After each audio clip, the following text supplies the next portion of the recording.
Greetings, this is Freya Ridamantra, the half-elven YouTuber, and I come to you once again with a Critical Role reaction.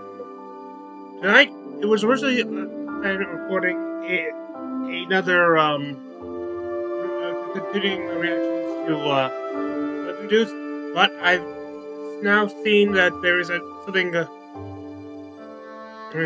being aired tonight on Critical Role. It's really a few seconds. I'd just like to say that I do not own or associated with Critical Role, its YouTube or Twitch channels, or any of its other. I'm just a fan. As a fan. And I'm also telling you that I am also now celebrating. I meant to mention this like last reactions, but I'm now celebrating the fact that I'm now up to 50 subscribers. I know it's still I consider more established YouTubers like they public, but so much, but I think it was particularly, especially since I started doing this, I think I was in single digits. So I thank you all for all those 50.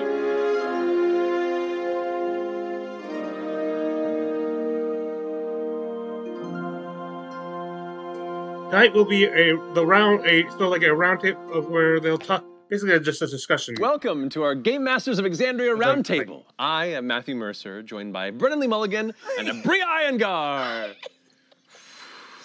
Yes. The three of us have learned a lot from one another, and tonight we hope we can share some of that with you. So we hope this roundtable covers some of your most burning questions and is helpful to any Game Master, but especially those hoping to play in the world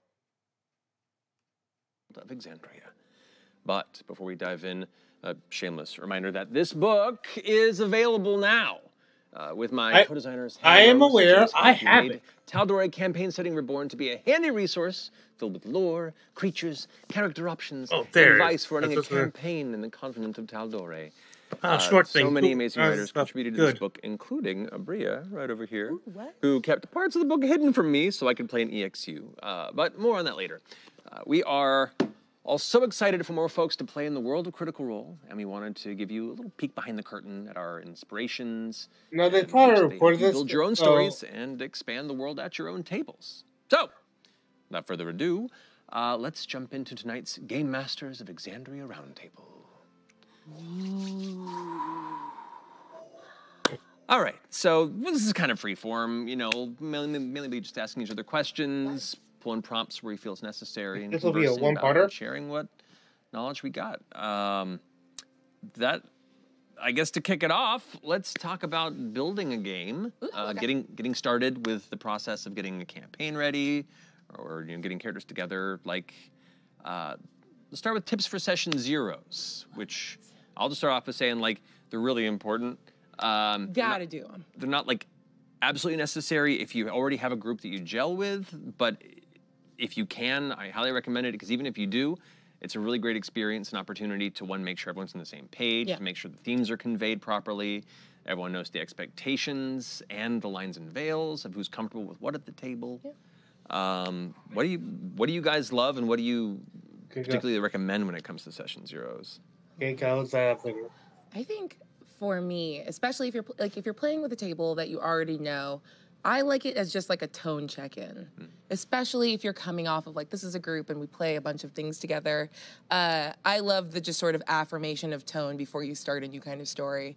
And that way you're not kind of hitting the same beats that you did before, and everyone has a chance to sort of decide to make a new choice for a new game and a new story that I think is really, it's a little amuse-bouche before your new game to like get the old flavor out. And so that's my favorite thing, other than like establishing lines and veils. Like I love safety tools. I love having like little check-in things and X cards and stuff on the table. That's my jam. But yeah. Which, for those who don't know about that or are uncertain about what safety tools are referring to, you can search online for tabletop RPG safety tools. Google it. Lines and veils in Google, and there are many great breakdowns put out by a number of great people in the community that outline exactly what these tools are for and how to easily incorporate them. Yeah. Brennan, what you got, bud? For session zero, huh? Yeah. Boy, for Section Zero. It's okay, take a minute. I'm sorry. We're just being so serious. I mean, we're having a great time. I've never had it. Can we just say what happened, which is that you opened up the world of Exandria, the greatest fantasy world of all time, and we got to come and do stories in it? Matt, I don't like high fantasy. This is my favorite world. Yeah, this is dope and cool, and thanks for letting us come and play in it. That was really nice. It was all an accident. This world wasn't meant to happen. It just kind of happened on accident, and then it kept growing like the Blob, and then a great movie if you haven't seen it, depending on which one you watch. And then better people came in. To help me expand it even further. So I'm very, very happy. I'm very excited. And very maybe like a mini campaign or something, or even like a full side fucking campaign. Like maybe it's allowed here. Okay, balls. So many guesses. But during the actual quantity. It made me think of we're looking for volunteers. The gag inside joke, the James Lipton questionnaire of like, when you die and you meet God at the pearly gates, because as the creator of Exandria, the idea of getting to the pearly gates and meeting God and being like, and him being like, listen, I'm going to level with you. I got no idea what the fuck is going on. I got no clue what's, help, get in here. Is weirdly spiritually affirming to me. Session 0. Yes. Session. How about setting the tone? Now we've properly set the tone for this. Yes. So, yes. The Exandria GM Roundtable, / the illusion of control. Yes. Ooh, that's real as hell, actually. Yeah. I love it. Shout out to Amy Carrero. I don't know which of the 6 D20 core cast to even say. It's all of them. It's really all of the above. All the above. Mm-hmm. So I guess what I would say with Session 0 is there's a great quote by, I don't know if it's like Voltaire or someone, but the thing about like, I apologize for not writing you a short letter. I didn't have time to write you a short letter, so I had to write you a long one. Yes. Mm-hmm. Right? And that idea about the time it takes to make something short. So I really, at Dimension 20, because it's so short in the anthology pieces, our longest seasons are 20 episodes. Yeah. Session Zeros are critical. They're critical, right? Because there's an element of, we were recording this on a day where we also randomly did the Twitter Spaces for Calamity earlier today, where people were talking about like player agency versus railroading, right? Which is interesting, right? Because I think that is a false dichotomy. Yeah. Because people, all ways your players will do things that you don't expect. However, the way you get around the fact that a shorter campaign, especially one with pre-built sets, especially one that needs to hit certain things at certain times, it doesn't have a lot of freedom to it. The way, for anyone out there running a one-shot or doing something like that, let's say you want to run something in Tal'Dorei, and you know that there's a set limit of time on it. I used to run a game at a summer camp where it's like, hey, August 28th, this has got to be over. Everyone's going back to different states. The way you handle that and put that together, right, is essentially that you need rails, but it does suck for those rails to come from the Dungeon Master. So what you can do in a Session 0 is do really definitive, deep character development and go, who are these characters? Which is, I think, a big part of doing planning as a Dungeon Master is, at least for me, what I use Session Zeros for is like, look, I have a small amount of time to get this done. I need to know everything about you because that's what the rails are going to be. The rails are going to be who you tell me you are. Yeah. Mm-hmm. So that way you grant this full degree of player agency and give yourself the ability to create rails that were designed by the players, right? Yeah. Which is really, that's the best of both worlds. That's having your cake and eat it too. So for me, Session Zeros, I don't even just have one. I like to do character creation all in the same room. God, can you talk about your character, Jen? Because like I think that's the thing, or sort of not singularly, because you're. I mean, blew me away. It's crazy. I felt crazy being like, I have half a thought, and then like after talking to you for 2 hours, I'm like, I know everything about Laren, and also I know you do, because there were like really cool moments in Calamity where you were feeding me, and it wasn't a railroad. It was like, oh, you understand exactly what Laren's motivations are, so you can help me like see them and be like, yeah, of course. Yeah, you're right. I don't hear that cool prophecy. I hate this tree. A million %. Which is like, and I think that for like that, doing character creation all at the same table, it's just that the shorter a campaign's going to be, the more prep work ahead of time can enable you to achieve these objectives in a way that feels organic. So we do character creation all together. Like, for example, I have a 13-year home game that did not have multiple session zeros. I had one night 13 years ago. I was 21 years old, and we were at my buddy Jack's place in Bronxville, and I went like, here's the world. What do you guys want to be? And they all made characters on the spot, and I said, sounds good, because I knew that the joy as we were going to play and find out. We had the benefit of time and this like surging saga that we'd be able to find all that stuff. In a shorter run, you do character creation all together because the group needs to have a cohesive identity. The characters need to have a cohesive identity. And again, the easiest way to hit plot objectives, if you have those constraints, is to have, rather than be like, I need to guess what everyone's going to do, you just go, what do you think you're going to do? And you do that, and then they will be kind enough to just tell you. And then you get to prep around that. Yeah, I was going to jump into that too and say one of the cool things, beyond just figuring out your character, and you hit on this a little bit, your character's objectives and kind of where you hope to see them go, or what mysteries you want to lay out for the GM to grab onto and maybe introduce as part of their story, is the inner character relationships. Because, I mean, growing up and playing this game, at beginning, when I began my history as a GM, people would just come with their characters and throw them into the pot and see what happens, which is a fun way to do it. But that's how Vox Machina started. But then, even then, we were all creating characters together, and that's when Laura and Liam went like, let's make them twins. And now they came into the game with a pre-established relationship. They got to talk on their own, and they already walk in with a further realized dynamic between the two of them that affects how the rest of the party comes together. With the Mighty Nine, I did session zeros independently with each character, so that everyone had an opportunity to kind of like really think about it one-on-one and play with it a bit. And then we did a session zero where they brought some of the characters together, so that once again, beyond just being a well-realized character, they had some pre-established relationships that then they could come in and feel comfortable having somebody to lean on in this kind of creative soup of, I'm beginning a new adventure. How do I find this? Where do I ground myself in there?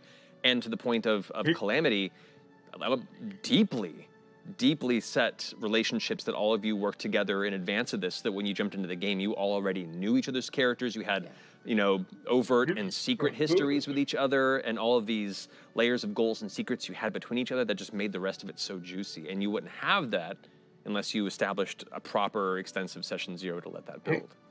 I do. Oh, go. You go. No, you go. do it. You do it. Finish your thought. I was going to just say that that idea of like, so like the sessions of like character generation being its own thing, following up with those individual, like what really makes your character tick, and then having even like a session, this is more for like actual play, but having a session zero where the cameras aren't rolling, so that someone can be like, hello, no, I'm not doing that voice, like, bail. Session zero isn't enough, Look at beginning of campaign 2, and Sam's Knot's like, hello, I'm not. It lasted like 3 episodes. It just went away, and we're like, yeah, it's for the best. Sometimes you just, we all agree to forget, and that's good. But I do have a question about, like, for a longer form campaign, and knowing that for, like, the main campaigns on CR, you're doing a lot of, like, homebrewing for your players, too. Like, what is character creation like when you know that your players are going to have to sit in a character for roughly 100,000 hours? That's part of the conversation I have with the players. Though I don't ever want to tell them, you should be this. It's always about like, what do you want to play? What inspires you? And then talk with the other players so you all feel like you have a comfortable group that, overlaps in ways that doesn't feel like you're, contradicting each other, or that you don't feel unique enough in the setting. But also ask them questions of like, is this something that you're excited about in the long run? Yeah. And, here are the things that we can do if it ends up not being as excited. We can always pivot, There's people that are very stringent, your character is locked in this as you go forward, but if that's not fun for your group and it doesn't hurt anybody at the table, if you can go in partway into a campaign and if they're not liking their character, they can sunset that character and they can make a new one, or they can, transition into a different narrative element. Just because a person started their first 10 levels as a paladin doesn't mean they can't discard it and start life as a warrior, and not necessarily multi-class, but just switch over to it if it's fun. Discard those mechanics, get rid of levels, reskin, do a different thing. I love that. I love that so much. That makes such a great narrative thing. Here's another funny question too. When you don't, what are the tactics you guys use to get around situations where, for logistical reasons, you couldn't have a session 0? You know what I mean? Like, you're thrown into a stream, you're doing a one-shot, something else. How do you bring that, the things you would normally get out of a session 0 into something in media res? I'm a huge fan of the, giving everyone their, opening moment by themselves. To just be like, okay, here's your opportunity to explain who the fuck you are. And we're all going to take notes together and be like, what are your priorities in this early moment? Because, there's been many a, charity game where it's just like, hey, this came together 11 minutes ago. And I'm like, I've seen nothing. I know nothing. Who are you? What is this? What do we care about? Oh, you're a monster. Tight. Okay. Yeah. And to that point, if you don't have time to do a session 0, you can just email a set of questions to the players. Be like, just to get them thinking about it. Because they can be like, I'm a wizard who's good with fire magic. You're like, cool. But what's something they regret from their childhood? Yes. You're like, huh. And you just give them a few prompts. Some questions you can email them. You can do them all across the board to all the players, or if you have a little time, you can tailor them to each character to be unique. Ask them questions about, who else in the party owes you a favor and why? Yes. Who else in the party do you hold a grudge against and why? Just give them little tidbits that can kind of help replace some of those conversations that happen in session 0 to get them thinking. So when they do show up at the table, you've tricked them into putting a little more thought into who they're going to be playing and how they're going to come to the table prepared. Love that. Write that down. Sucker your players into caring about their characters and each other. Boom. There's not. I'll be. Let's just also acknowledge there's nothing. There's nothing you can do if the players don't care. At the end of the day, it's I don't care how good of a GM you are, the players are the driving energy of the game. I truly feel like the weird thing about all these tabletops as a GM is weirdly it's you're a one-person Greek chorus. You're the supporting cast. The story has to follow what's happening out there. And I feel like there's a weird analogy I always of you find out when you're baking, you'll find out what you didn't put into the mix in the oven. You find out way too late what's not there. And I feel that way all the time when people make characters and they'll get 3 or 4 sessions into something and be like, it's not clicking for me.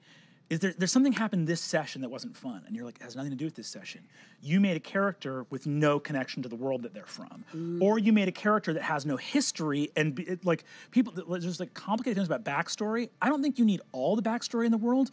What backstory is there to do is to give you a sense of trajectory. Where you are coming from informs where you are going. And it's the going that's essential. So people will be like, I don't need backstory. And you're like, cool, where's your momentum coming from? How are you moving? Because if you start with someone who's like, what's up? I have a class and spells and magical gear and literally no desires and no attachments. And you're like, buddy, that's enlightenment. I don't know what to tell you. You're actually done. You win. You beat the game. You beat the game. You have no attachments and no desires? You have no goals? No enemies or friends? Who are you? So yeah, that stuff I think is momentum, and there's precious little I feel I can do if a player doesn't have those things. Yes. And even then, depending on the style at the table, it can be fun to explore that in the moment. One of my best friends in high school, who was one of the first people I GM'd for, Ian, loved him to death. His character was a randomly wandering martial artist on a search for power. Whoa. And that was his whole backstory. And you know what? We had fun. We had fun finding out what that power was, finding out where he was wandering, finding out what happened to his parents, because everyone in D&D has dead parents. Yeah. And you just kind of find it as you go along. So you don't feel like, to your point, every player has to necessarily feel like they are going to write a 40-page backstory, and you don't really want that necessarily. 1 page is good for me, 2 pages more. At a certain point, it becomes a little challenging to incorporate all the details of the story if there's expectation to it. But if it's just for the personal player use, that's totally fine. Yeah. There are real life humans that don't have 40 pages of backstory. You know what I mean? You don't have to go nuts.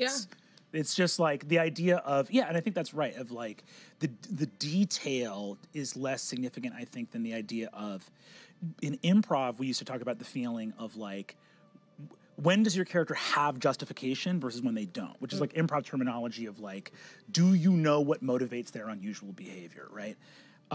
And I never found a way to articulate it, but I always knew the feeling of it. And it felt like the Iron Man, that last moment where something clicks. Yeah. That's how much backstory you need. Yeah. And that can be a sentence or it can be a book. Yeah. But when you go, got it. Yeah. I will say under that too, expectation of backstory integration. For me, I've always considered character backstory that is delivered to the GM is an invitation to play with it, but it shouldn't be an expectation. Yes. You know, I've seen some conversations in the space in the past, people being like, I wrote an extensive backstory, my GM never made it its own story. And it's like, well, different stories find their way of happening naturally in the world based on how the players interact and how the GM wants to run the game. It's definitely an invitation, and if you do want to see that come to fruition, that's a conversation you should have in a session 0 with the GM to be like, hey, there are some elements of this that would be cool to explore if it fits within your story, and just let them know that that's something that you are excited about as a player to maybe get into. But if you just like pass the paper over and silently wait for the next 3 years for something to pop up and then get angry that it never happened, that's a lack of communication. And once again, like a lot of the problems that happen at the table just come from a lack of communication. Truly. Yeah. My favorite tip for the like extensive backstory people and people who like are like, I have backstory, but I forgot to send it because I'm also that person sometimes, is right before the game starts, asking everyone at the table, like pulling them to the side and asking them really quick, like, what's your backstory? Because someone that wrote 40 pages is going to remember the thing they care about the most. And for those who like didn't come up with enough, they will generate something in the moment as they talk. And I'm like, got it. I got the most important thing, and I read the 40 pages, but you actually only care about this one nugget right now, at least. So that's the one I'll remember and carry through in the beginning. We can revisit the other 39 pages later.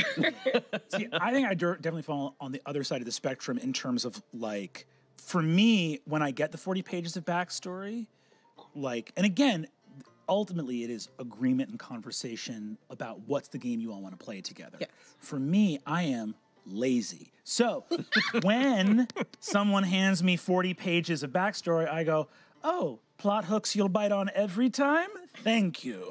And so in other words, there's an element of like, when I often poke my PCs for that stuff because I want to go like, hey, what's the stuff that is going to be like slam dunks for me? Right, that I can because with D20, I would say I make like 30% of the world, and that's when we do character generation, and then people pitch stuff, and I was like, no clerics at all.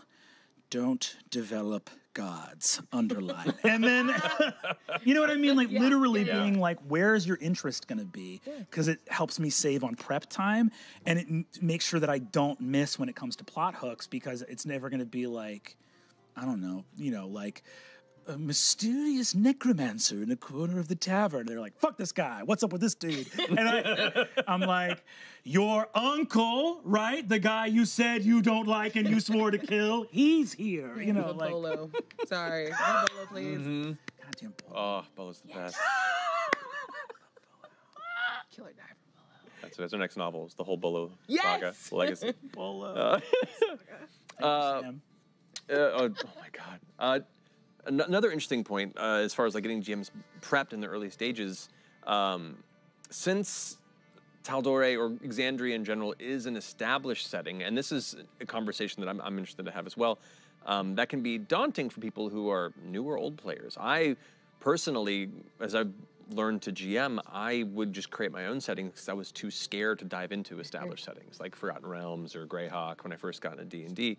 And so I understand there can be a reticence or an anxiety about not wanting to ruin a setting or not wanting to run it incorrectly. Yeah. And I think this would be like kind of a good conversation to have on how to get past that fear and ways to prepare yourself for something like this if it's something you really wanted to do.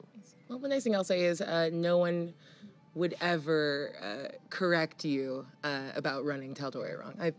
You never had that fear, right? I actually was super like confident, and I was like, you know what's going to be good is to run in a campaign setting where the shit I have to make up on the spot immediately becomes canon. Yeah, that's fine. And that's going to be fun, actually. That's going to be super not stressful.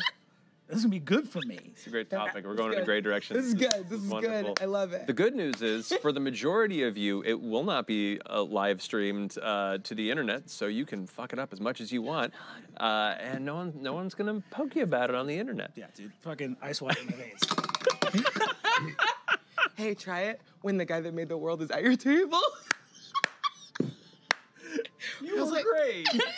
Thank you. I mean, people know this, but I literally, it was like Danny Carr with a blowgun in the corner. If I say some shit that's not true, please, help me. But all of that to say, it's, yeah. So don't do it. Don't even try is the thing. No, I think, yeah, the way you kind of put it, where this feels the way it feels like when you run like any sort of campaign or source book, where you know that there's a possibility that someone at the table will know the setting a little better than you, because anyone can buy the book and study harder than you did because you were doing all of the things to like build a story and know 100% all the lore. I think it's just the idea of, one, if you have the ability to, take a break and go look something up. I think there's this weird tension, especially when people watch a lot of actual play, to be perfect immediately. Video games have like buffering. You can just be like, I have to poop real bad, and then take the book into the back and study for 5 minutes and come back out with the answer that you want, or the like lore that you needed, or like, players are always going to go in the direction that one thing you didn't prepare, and they're going to go sprint that way. So give yourself a little bit of grace, I think, is the first part of being comfortable. I'll also say to that, too, as part of the session 0, beginning of a campaign, establish this is your version of the setting. Yes. You know, if you really want to be hardcore in the canon, you can, but really, and that was the intent with writing, you know, Tal'Dorei Reborn and writing Wildmount book, was to ensure that this was information that you could use. That it's meant to be helpful, that you can take and use as much as you want to the letter, or break it apart and make it and customize it however you want to for your own setting at home. Just letting your players know that this is your version of the world. Some things will be considered the same, some things might change, some things might contradict, and that's intended because it's yours, not mine. Not yours, not yours, it's yours. Yeah. Wow. That's good. I love that. You answered that too good. I was making it up. Yay. Yay. What's the prompter saying now? Are we supposed to I can't read anymore. Why did I take my glasses off? Okay. What's it saying? I was doing it sincerely. Exandria is a labor of love and collaboration. Yes. And as part of that conversation, Aabria, what was it like creating Near It All Park? Ooh, thanks for asking. Can't stick in that voice. Just let it drop. It was so, okay. Man, EXU is so cool. It's such a beautiful thing to have been able to start off in a like established place and be like, here's like, let's play all the greatest hits. Like here's Amon and those things that we know and love, and looking at the moment we were able to move and create something new was like the gift, because you get your opportunity to say like, here's the theme that I take from this world that I love so much. And as someone who didn't get raised in high fantasy, to me, the interesting part of this world and like this sort of Campbellian monomyth that you play with a group and improvise is that idea of aggregating power and deciding what you're going to be. And it's usually a hero, but not always. And Near It All Park was my little love letter to the idea of being at the precipice, because the brief was very fun for that first Calamity. They were right at level 2 going into 3, knowing that half of the cast was going to take their characters into a long-form campaign and then pick all of their subclasses while we were playing. That idea of like power undifferentiated and being in the moment, making the decision about the person and the hero you wanted to be. I wanted to create a little city that sort of lived in the like, we don't really see the difference between like divine power and nature power and arcane magic. It's all just potential and what you want to do with it. So it ended up being like a fun little theme. And then I just wanted to add a bunch of vowels. That's all. That's it. I mean, that's honestly the trick. Add vowels, add apostrophes, make it look fancy. I mean, you're not going to get a more solid GM tip than throw an apostrophe in there. Yo, get that in there. That's good. Get it in there. I love that. The kind of like Promethean in-between space, that liminal space of possibility. That's so fun. Thank you for adding to the world. It's so cool. I ugly cried when I saw the first mock-up of the map and it was on there, and I was like, oh. Ryan, my poor husband, was like, I don't know what to do. Like, he just stood there as I just like scream sobbed at my cat because it was real and a part of it. That was great. So thank you for that weird moment in my relationship that Ryan I have like happy once to a month. provide. Yeah. It makes me joyful.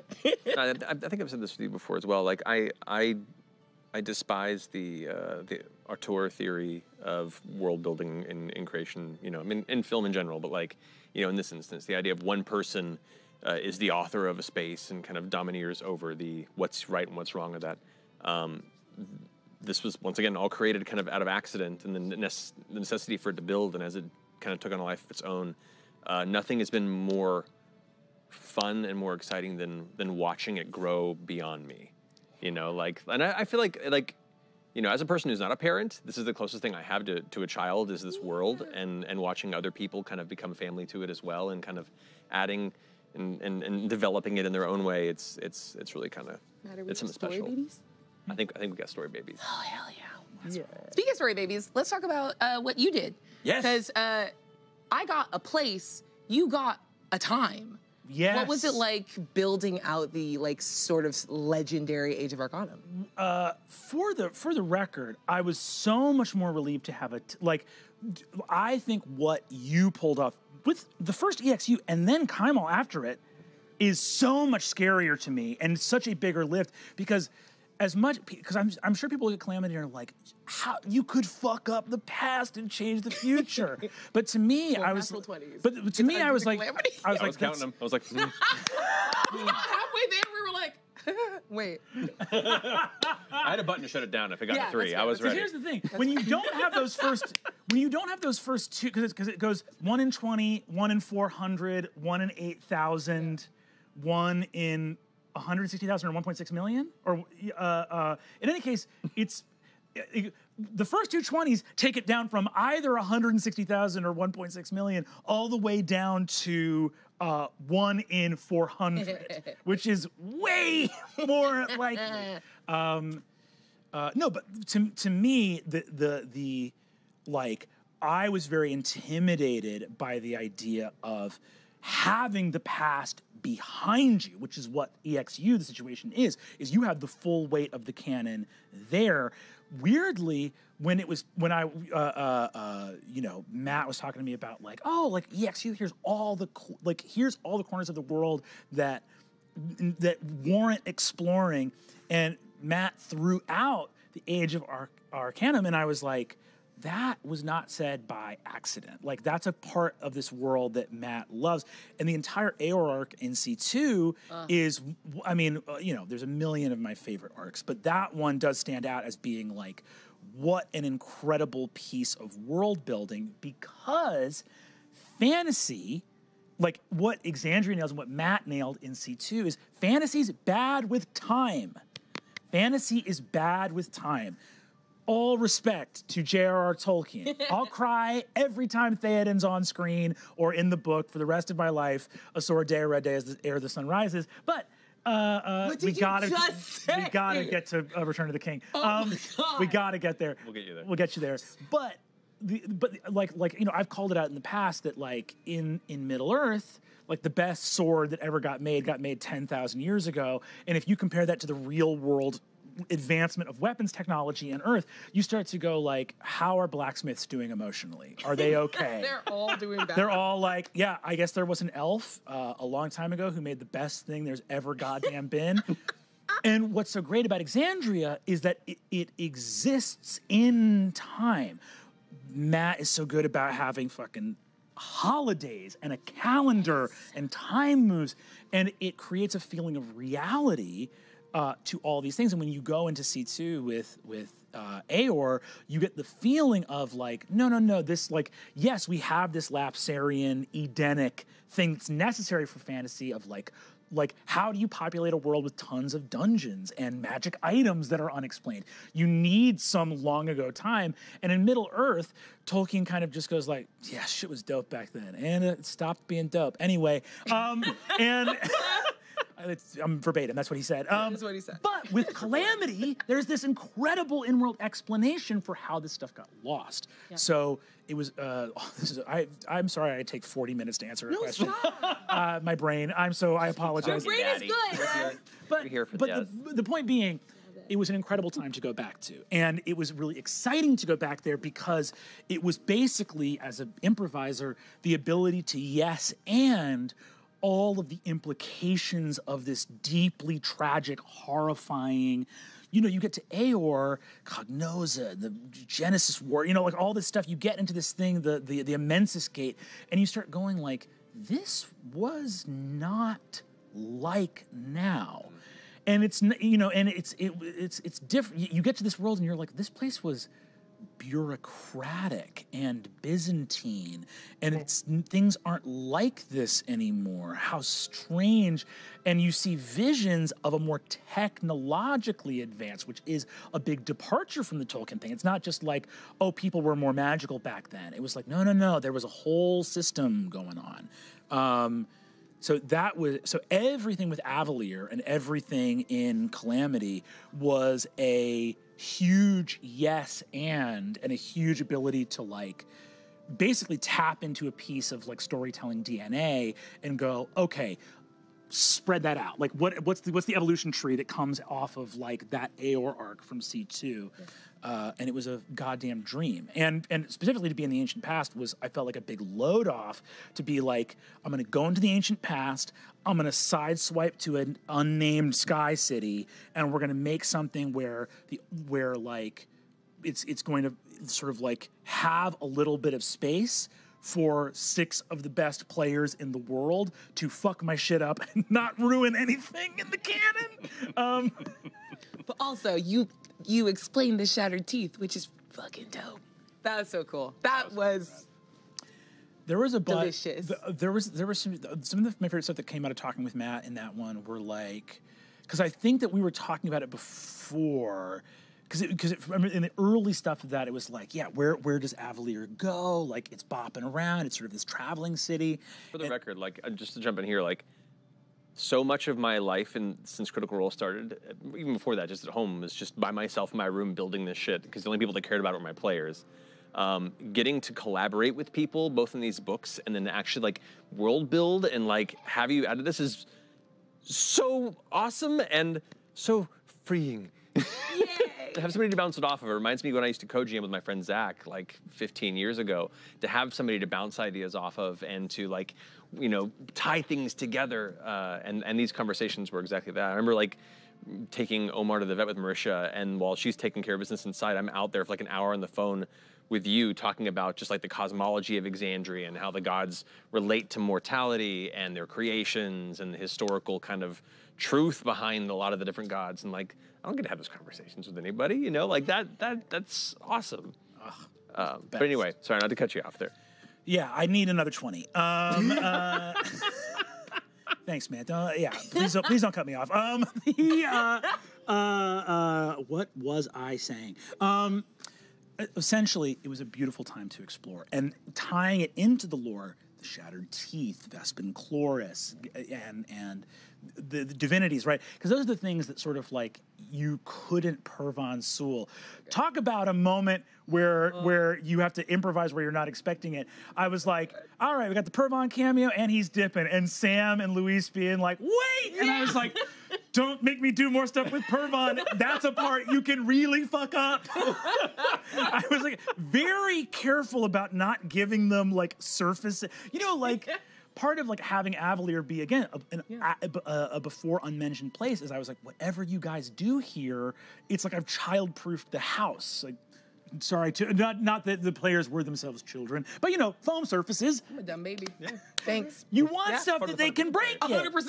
Yeah, you want to have that thing where it's like, okay, we're going to be in a corner of the setting that if you. To be fair, I don't think it broke. Yeah. The fact that rather than everyone's all survived. When we first talked about doing it in AOR, I was like, it wasn't that breaking because that's really intimidating in a very scary way because remember he was the leader of the well into the calamity. Whatever it was. There's a lot of things that need to get hit there. So yeah, that's what those decisions haven't been made yet. So yeah, he shouldn't have died. Otherwise, it would have changed. I mean, I'm not saying a broken record here, but just I'm just cool. You guys are cool. This has been fun.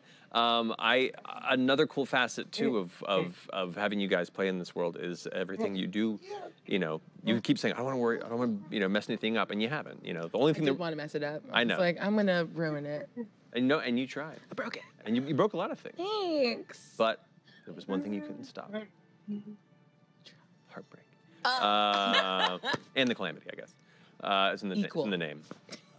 But so many facets of the player choices, of the world building that you've both done are now canon. And that gives me more things to play off of in the future, too. And it's kind of like the cyclical thing where I don't know, we get to fill in the gaps and push back the fog of war. And it is a world building yes and, which is awesome. It isn't just like, I've been building this thing and you guys did your own side stories. Like, it's passing the baton back and forth. And that nothing is more exciting than watching what you guys do or playing in what you guys are doing and being like, oh, that'll be fun to maybe pull into a later, campaign, or like, oh, this would be a fun thing to reference down the road, or, oh, that actually ties this thing together that I hadn't had time to really flesh out, or wow, that's not at all what I was anticipating. It's much cooler than what I was thinking of. We're gonna go with that now. I just love the whole process. So thank you guys for taking the plunge.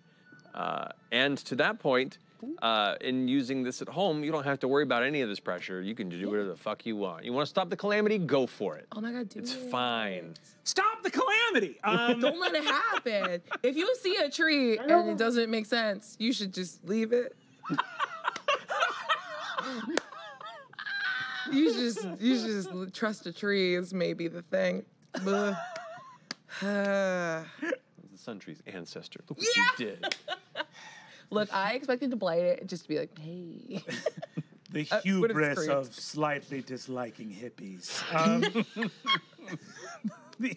My parents will remember that. Fuck you and fuck your tree. Every wizard is a yuppie. Of course they hate anyone that walks around barefoot. Like, wizards wear their shoes to bed. They're not cool. They're not chill people. I wear my shoes to bed. Yeah. Here's a fun question. And before we answer this, totally fine too, but of the lore that you've established and brought into Exandria, what element of it is your favorite? What thing are you the most proud of in what you've created in this world?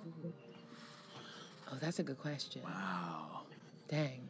You're going to want to speed this a little bit up while we think in real time.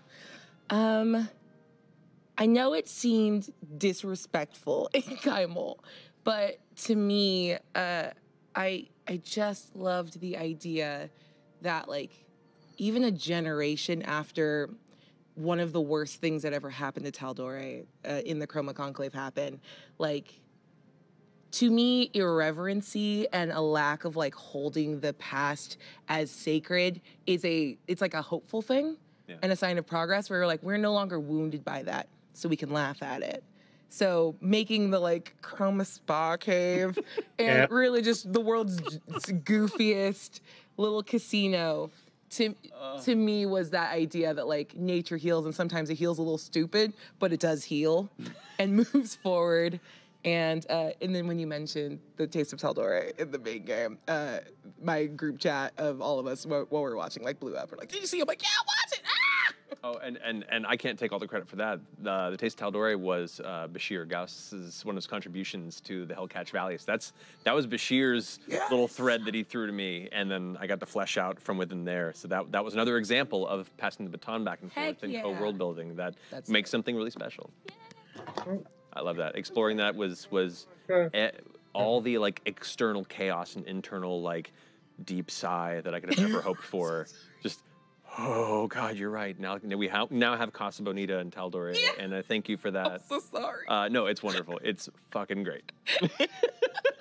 But but it's true though. Like it's one of the things that, you know, for all of its bumps and warts, I always appreciated about South Park, is that it is willing to take sometimes like deep tragedy, and as part of the process of processing it and healing from it, to be able to find the humor in the darker elements of humanity and kind of showing its face. And I think that's a really fun example of that. Humor, yeah, I love that. I think, like you're saying. Oh, do you do funny stuff? Because I just cried for 4 weeks straight. Dog. Cool. Damn. Cool. I'm still dehydrated about this whole. I'm sunburned from this side now. The fucking Two-Face over here, just flipping my coin. Honestly, when the Bolo scene happened, part of me was like, get your laughs in now, motherfuckers. Tone's not coming up from this. No, but honestly, like you're saying, I believe irreverence as healing is beautiful. Like, and I think that honestly, to that point, like, humorlessness does not occur in nature. When I have been around death in my real life, there's almost always been a laughter, not at the expense of death. One of the ways I put it, talking with Iz about it, was like, death is not a punchline, but it is the perfect setup. Death renders everything around it absurd. Yeah. So weirdly, I've always, in moments that I've been in, or like either in funerals or dealing with the post-mortem, like even just like logistics of like, okay, a family member has passed away. I have a reservation for us at Buca di Beppo. And you just go like, yeah, because we are hungry again and we will have to eat. And later today, some of us will poop. Some of us will poop on the day of death. And like everything is rendered hilarious by the presence of that there. So I feel like irreverence, that's actually, I feel like both me and Iz have that like shared value of like, like it's why we loved Everything Everywhere All at Once so much, because it's like profundity and absurdity are deeply in love. They go hand in hand, right? The world is very profoundly meaningful and deeply silly. Daniel Sloss has a wonderful piece in one of his stand-ups where he talks about like using humor in the darkest of moments as a wonderful, necessary relief of stress and emotion. And like some of his, I think he has a whole story about like his closest friend waits for the perfect moment with the perfect joke at the most inappropriate, emotional beat. And I can't help but feel that deep in my heart and love that truth wholly. Yeah, 1,000,000%. To the Exandria thing, I think what like in terms of a piece of lore, I really enjoyed just like you know, there was a chonky bit of lore for Avalier. Larry, you were a champ, Aabria, in terms of being like the STEM wizard. Like everyone got a lot of lore. You were like, here's 40 spell engines. And for everyone that kept track of what the fuck those spell engines were, you're a champ and a pro, and I appreciate you. Because in that, like, I threw a lot of like jargon at people, almost. And I think that like the jargon for me was part of the point of being like, if you're a little intimidated by the amount of crazy wizard shit going on, yeah, it was intimidating at the time. Like, this was out of hand. Like, this got a little goofy. So having, and I think I texted you, Matt, one day, you were like, we were scheduling a meeting, and I was like, just sitting here coming up with fake wizards. And just like... This is my job today. This is my job. My job today is I've come up with 30 fake wizards. Got all their names. There's so many of them. 3 fake wizards. Go. Madara Glyph. I feel bad about her. Let me just say, that was the meanest thing I did, and I went home and I was like, I feel bad about that. It's pretty harsh. Ugh. Yeah. Shout out to Madara. I'm so sorry. Ooh, Still fuck that tree, but I'm sad about the girl. Yeah, Madara. Well, you know, I definitely was like, I'm either going to bring that back like later and have it be like, oh, she like quit or something fucked up happened. But then, you know, the apocalypse happened and other shit kind of took priority. But yeah, I think that was great. And I think too, just the idea of being able to bring Vespin Chloris in. Bringing Vespin Chloris in terms of a piece of lore to really connect, because the world remembers Vespin as such a villain, and to really underline that his greatest sin was the greatest sin of his age, which was hubris. In other words, this guy was not a nihilist. He didn't want to he wasn't like, I wanted to release the betrayers and I succeeded. He, like every other fucking wizard, thought he could do some cool shit and was wrong. Yeah. And to take Matt's world building of like the Age of Arcanum, they overreached, they went too far. And to be like, not only is that Vespin's crime, it's the crime of these people. And so you as an audience watching Calamity can infer, because this is all you're seeing, that this is true everywhere. Yes. And so that in a weird way, so many, like, you know, 1 is an instance, 2 is a coincidence, 3 is a pattern. You see all the Ring of Brass and you go, oh, the whole, this is the world, this is the water that all these fish are swimming in. And so that, like, to use Vespin for that and say, and paint the whole age with that brush through him and the Ring of Brass was like my favorite part of that world building. I think definitely the establishing of Vespin, as far as the Calamity goes, is one of my favorite things that you finally got to like to show and reveal within the lore as a character that's been kind of a spooky specter throughout the history, as well as, I mean, you know, establishing the creation of the Shattered Teeth and the final reveal at the end. Just such a great moment. To put the spotlight back on you, one of the things that I thoroughly enjoyed through EXU was a very important city that had never been seen in person. For the entire campaign, that was deeply tied into the backstory of 2 main Vox Machina characters, Vex and Vax, the town of Byrodin that they grew up in, that had been spoken of and written of in loose tales and meant to be kept fairly vague until we visited it. And then we had the opportunity to, and you brought it to such vibrant life in so many wonderful ways that I wouldn't have expected, and as another example, in ways that made it far better than I would have done myself. And once again, this is one of the things I love about collaboration, is being surprised at how people continue to elevate things beyond what you can, you know, even as the initial creator of it. And it completely like changed my perspective on that city as something that was like, oh, it's a fun thing there that maybe we'll ever get to now like, I really love Byrodin and I really want like more stories to be told in it. And now people have a very clear idea of not just it as a fantasy town, but also elements that reflect actual real-world experiences and cultural touchstones, so that people who live in those sort of environments, in those parts of this, you know, South and you know, beyond the border there, like, can look at it and be like, oh, I know exactly what that is, and I can build off that for my own home game.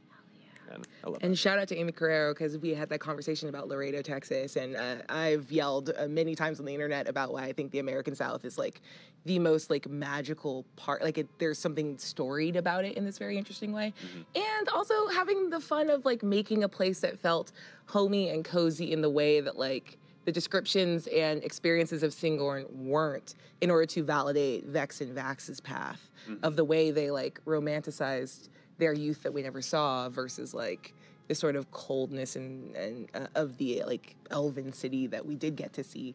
And it was just fun, and pies are fun. Yeah. And I'll say to that point too, it's that logic thread I think that makes world building good. You know, you can make up a bunch of towns and be like, these towns are unique in their own way, but when you get down to finding the logic as to why they are the way they are and what makes them similar and contrasting against the other nearby societies, those logic questions that you ask yourself is what ends up leading to really, really good world building, because it feels alive. There seems to be reason to why things exist the way they are and where they're going.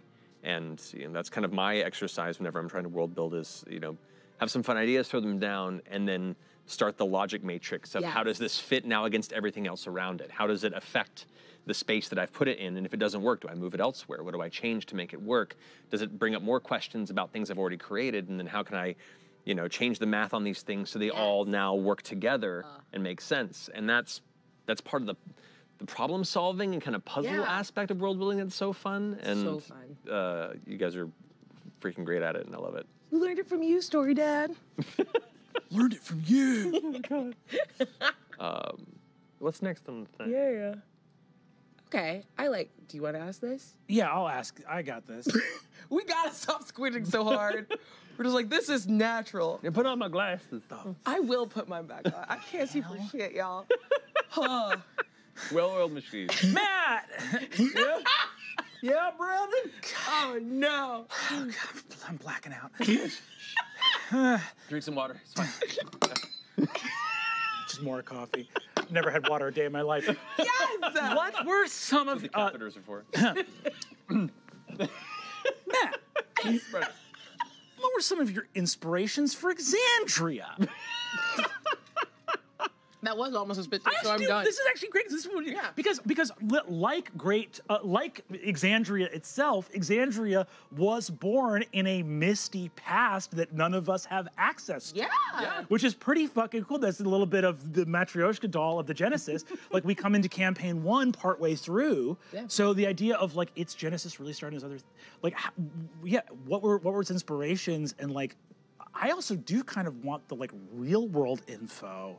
Okay, not only like your kind of like lore building stuff, but also like where were you in your life when you were like building it? Yeah. That's interesting. Who were you when you built this? Right.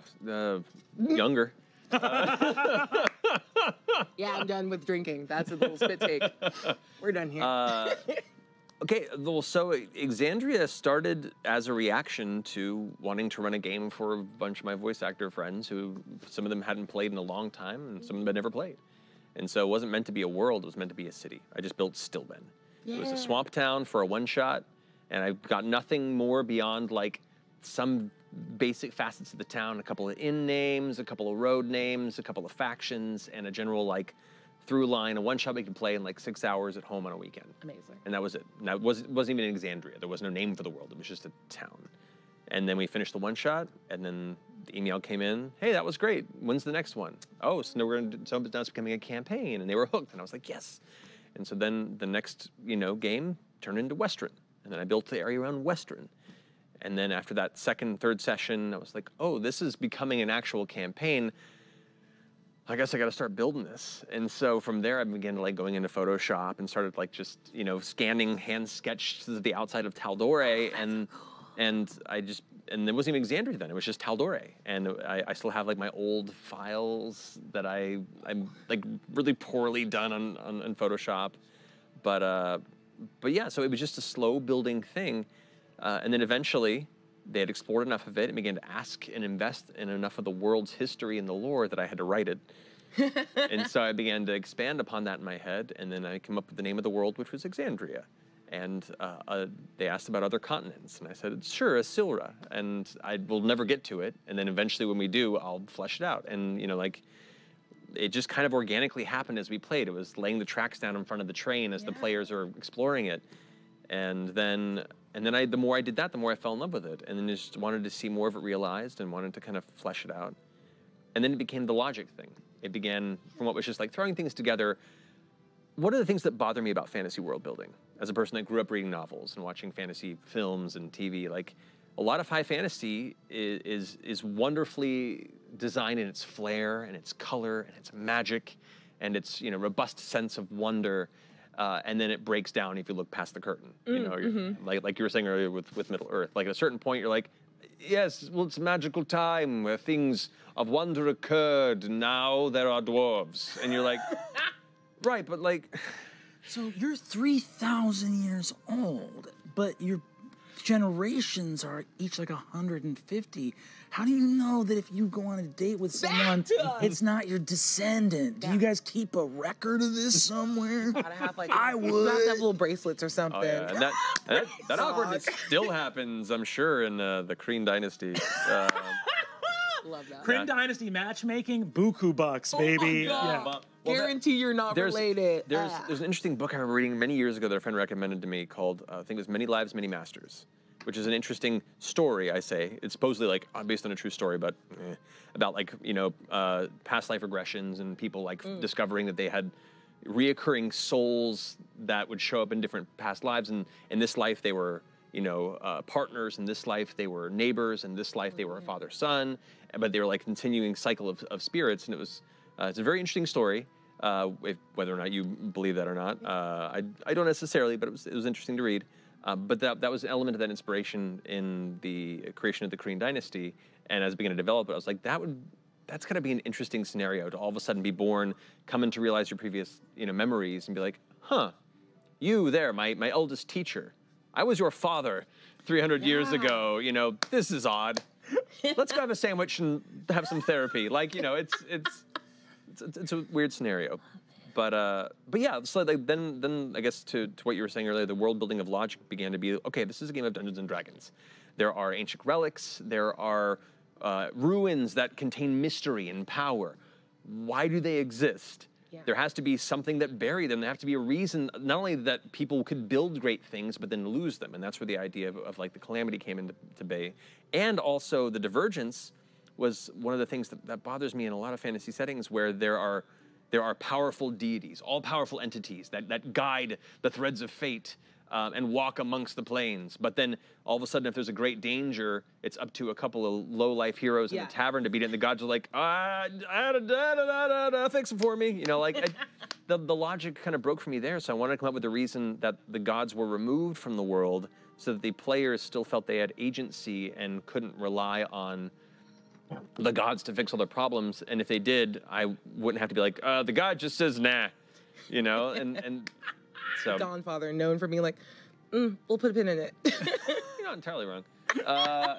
But yeah, so a lot of it was just kind of logicking out those facets of history that bothered me in other fantasy settings and wanting to try and like, lay out some ground rules early in that would help me down the road if we ever cross those paths. So yeah, I could go on a whole tangent from there. But I think those are some loose answers to that question. So. God, the idea of being in like Westrun and having a feeling of like, I think we're in the oldest part of our world, not actually. Like the idea of like a world that grew organically from something small and then like over time, you know, like, God, that's so beautiful. It's very weird. I'll have to see if I know I have the files somewhere. I'll have to look at my old maps where it's just like the dividing plains. I don't think they're called the dividing plains yet. It was just like, there's a town and there's Gat Shadow of the mountain and there's just grass and there's like a little mountain here. And there's still been, and that's your map. Yay! The idea of like, is there part of you that like wants to? I don't know. Like to me, if I were in Exandria, I'd be like, I want to go to Stillben, just to be like, some part of me, I'm drawn to that town. It's so cool. Funky little fishing town. Funky little fishing town, little swamp town. There has to be someone in Stillben now that like has a small trade where they sell relics of the legendary Vox Machina that are totally just fake and given shitty titles on them. Beautiful. Okay. I have a question. Yes. Do you remember the moment where Exandria felt like not complete, but like whole to you? Instead of just like at what point where you're like, I've laid enough track and now it's connected and the train can go on its own a little bit without me like. Never. Okay, cool. It's always a, yay! Okay, what next do I have to do? Oh God. Which is, you know, that's a special stress when it comes to actual play. Yeah. You know, when you're at home, the only people you have to impress are the people at your table. Yeah. And what we do, the stakes are a little larger.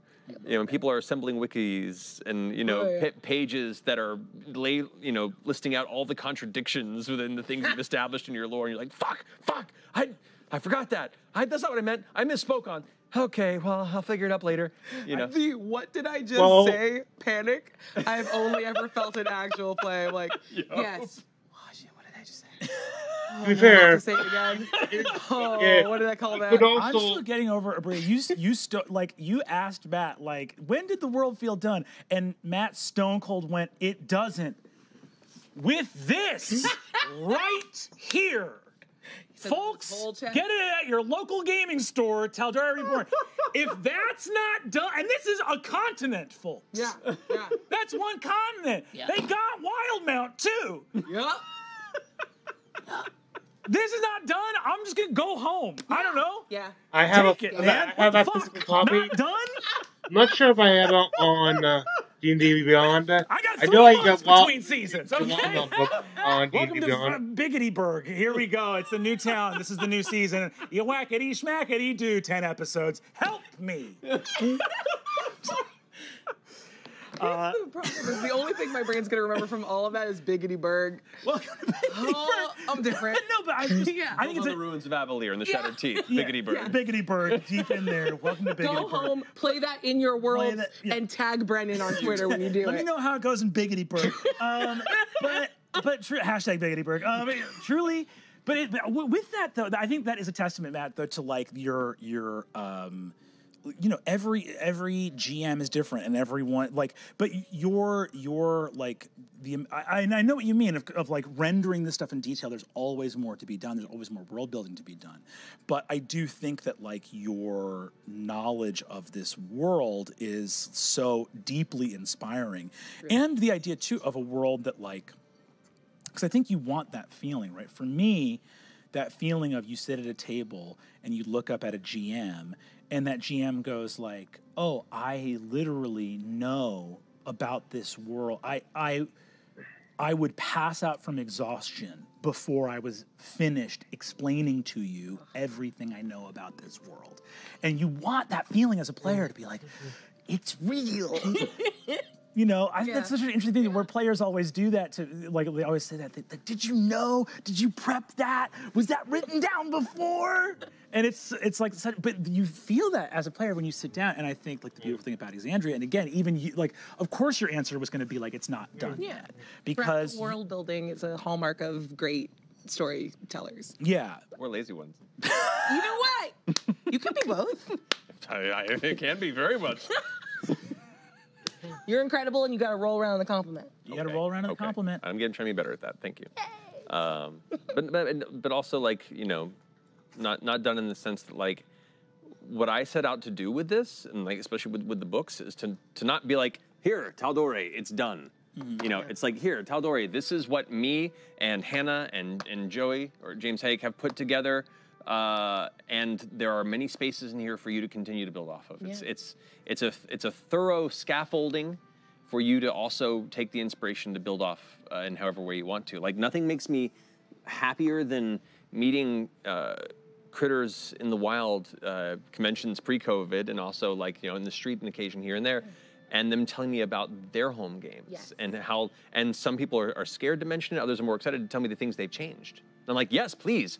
Tell me how you've broken my world and made it your own, because that was what I want to hear. I want you to feel like you own now this setting in your own way, and so, and that also is kind of what I mean when I say like it's unfinished. Meaning, I hope that in passing it off, it continues to grow with everyone else. Yeah, that's beautiful.